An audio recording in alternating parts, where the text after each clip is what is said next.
بسم الله والصلاة والسلام على رسول الله. أنا أم إسلام معاكم في مطبخ أم سمسم. تعالوا بقى نخبز مع بعض العيش القمر ده، العيش الفلاحي الفيومي الجميل بتاعنا. حاجة كده جميلة جميلة جميلة خيال. إيه رأيكم في القمر؟ بصوا العيش طالع بيضحك من الفرن أقسم بالله. وأول حاجة حابة أقول لكم آسفة على صوتي لأن أنا عندي برد. اللهم صل وسلم وبارك على سيدنا محمد وعلى آله وصحبه وسلم تسليما كثيرا. يوم تشجيعي كده، يوم حلو كده. بصوا العيش بتاعنا جميل إزاي. العيش ده احنا بنلدنه ونعمله، نعمل منه الفتة تاكليه مع مش يبقى مع جبنه، ما بصي وهو طري كده تاكليه مع ملوخيه تجنن. حاجه كده خيال خيال خيال. طبعا لو جديده معايا اول مره تشوفيني يا ريت تشتركي في قناتي وتفعلي زر الجرس عشان يوصلك كل جديد. العيش الجميل ده بصوا الجمال، بصوا بصوا. حاجه كده من من روايح الزمن الجميل. حاجه جميله قوي قوي قوي. عيش جميل. عيش حاجه تفتح النفس كده. طبعا زي ما انتم شايفين كده العيش طالع بيضحك من الفرن. طبعا انا بما ان انا عجنت معاكم كم مره قبل كده، فانا النهارده مش هعجن معاكم، مش هجيب العجين خالص. انا هجيب طبعا وانا بقطع العجين على طول، وهجيب واحنا بنخبز على طول. حبيت اشارككم يومي من اوله. اللهم صل وسلم وبارك على سيدنا محمد وعلى اله وصحبه وسلم تسليما كثيرا. احنا قمنا طبعا عجننا العجين ده حوالي الساعه 6 الصبح، حوالي الساعه على الساعه 9 كنا بنقطع في العجين زي ما انتم شايفين كده. احنا هنعمل العيش الكبير مش الصغير اللي اتعودتوا عليه، بنعمله مع بعض. العيش ده هنعمله في الفرن الكبير مش في فرن البوتاجاز خالص. زي ما انتم شايفين العجينه بتبقى طريه قوي لان الجو كان لسه برد طبعا. اللهم صل وسلم وبارك على سيدنا محمد وعلى اله وصحبه وسلم تسليما كثيرا. هقطع طبعا هنا اللي انا بحطه في ايدي التانية ده زيت يا جماعه، زيت وميه او زيت بس لو حابه، يعني مفيش مشكله. تقدري تستخدمي ميه بس، لكن الزيت بيفرق، ما بيخليش العيش يقشف منك، وفي نفس الوقت بيخلي العيش شكله حلو وخارج من الفرن، بيدي تحميره حلوه كده. تمام. طبعا لو جديده معايا يا قمر واول مره تشوفيني يا ريت تشتركي في قناتي وتفعلي زر الجرس عشان يوصلك كل جديد.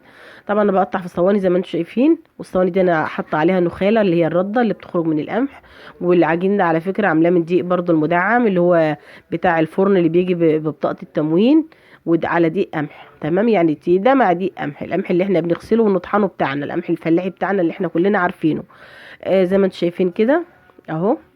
هقطع طبعا كل الكميه كده. طبعا هي مش كل الكميه، ما شاء الله الكميه كانت حلوه، كان طشت ما شاء الله. بس انا يعني هقطع على قد الصواني بتاعتي، حوالي تقريبا الصواني بتاعتي كانوا حوالي 8، هقطع ال8 صواني بتوعي. ونرجع مع بعض بقى نروح الفرن نشوف هنعمل ايه. طبعا بعد ما بيتقطع بتسيبيه حوالي 10 دقايق وبعدين تولعي الفرن عليه. هنا طبعا خلصت قطعت كل الصواني بتاعتي زي ما انتم شايفين. اللهم صل وسلم وبارك على سيدنا محمد وعلى اله وصحبه وسلم تسليما كثيرا. كل سنه وانتم طيبين حبايب قلبي، كل سنه وانتم طيبين. طبعا زي ما انتم شايفين كده بقى احنا طلعنا فوق، الشمس كانت سخنه واليوم كان حلو قوي ما شاء الله، يعني كان يوم دافي وحلو. هنخبز مع بعض العيش القمر. بصوا ولعنا الفرن، لازم الفرن بتاعك يسخن. وبنريح العيش زي ما انت شايفه كده. كنت بخبز انا وبناتي، ربنا يخلي لكم اولادكم يا رب ويبارك لكم فيهم. طبعا بريح العيش زي ما انتم شايفين، العيش كان لسه بيتلوى يعني لسه مرتاحش كويس على الارض. بس الكميه كانت حلوه، فاضطر قلت اعمل رغيف ولا اتنين عبال ما الباقي يرتاح، مفيش اي مشكله خالص. هيظبط برده وهيبقى مية مية. هنخبز طبعا زي ما انتم شايفين كده، ده اول رغيف ما شاء الله يعني. حط اللي انا بخبز عليه على فكره، اللي بحط على المطرحه ده رده او دقيق اللي موجود عندك، مفيش اي مشكله. زي ما انتم شايفين كده، حبيت بس اوريكم ان الفلاحين بيعملوا ايه وتعبنا بقى. والعيش ده هو تعب، بس بصراحه انا بحب يوم الخميس قوي. بيبقى يوم ممتع كده وجميل، واهم حاجه فيه ان احنا بناكل مش. اهم حاجه في يوم الخميس ان احنا بناكل مش، لازم ناكل مش، المشي ده اساسي. طلع العيش السخن وتخرج من الفرن كده مع المش، حاجه خطيره خطيره خطيره. طبعا زي ما انتم شايفين انا رميت اول رغيف، طبعا لسه العيش كان منفض شويه. فطبعا مش هينفع ان انا اقف، لا هرمي كام رغيف برضو، هتلاقي رغيف العيش ارتاح وبقى جميل قوي معانا. طبعا ده رغيف تاني اهو. هنا العيش طبعا ما شاء الله بدأ يظبط اهو. عندك زي ما انت شايف اهو، بدأت التنفيضه اللي فيه تروح شويه اهو. ما شاء الله، اللهم صل وسلم وبارك على سيدنا محمد وعلى اله وصحبه وسلم تسليما كثيرا. هعمل رغيف تاني طبعا معاكم. طبعا يا رب ما تملوش مني، ولو جديده معايا واول مره تشوفيني يا ريت تشتركي في قناتي وتفعلي زر الجرس عشان يوصلك كل جديد. وحابه اشكر حبايبي اللي بيتابعوني من اي مكان، حابه اشكركم. ويا ريت تكتبوا لي في الكومنتات بتتابعوني من اي دوله ومن اي مكان، انا بتبسط جدا بكلامكم وبكومنتاتكم. اللهم صل وسلم وبارك على سيدنا محمد وعلى اله وصحبه وسلم تسليما كثيرا. صلوا على النبي كده حبايب قلبي في قلبكم واتفرجوا على الجمال. بصوا بص العيش القمر ده، الفرن ده الاثري بتاعي، ده فرن الفرح بتاعي بقاله 25 سنه اقسم بالله. اللهم صل وسلم وبارك على سيدنا محمد وعلى اله وصحبه وسلم تسليما كثيرا. بس طبعا ده ما يدرش ان هو جميل وشغال اهو ما شاء الله، حاجه جميله قوي، حاجات زمان بصراحه ما فيش زيها خالص والله. بالرغم ان هو زي ما انتم شايفين تعبان كده لكن حلو. بصوا عيشه جميل ازاي وما شاء الله، حاجه حلوه قوي، حاجه تفتح النفس. طبعا ده رغيف تاني انا رميته. طبعا تعالوا بقى انا اوريكم بنتي وهي بتخبز معايا، دي بنوتي الحلوه دي في جامعه، عقبال اولادكم يا رب، ربنا يفرحكم بيها. والتانية اللي في الوش اللي لابسه الاصفر دي بنتي التانية جنى. دي جنى ودي اسماء. طبعا بنتي دي قاعده بتفتح الرغيف اللي بيطلع على طول، بتشقه 4 عشان طبعا نلدنه ويبرد وتهويه تخرجه بره. بتبقى فرشه تانية عندنا في الشقه، احنا بنخبز على السلم على فكره.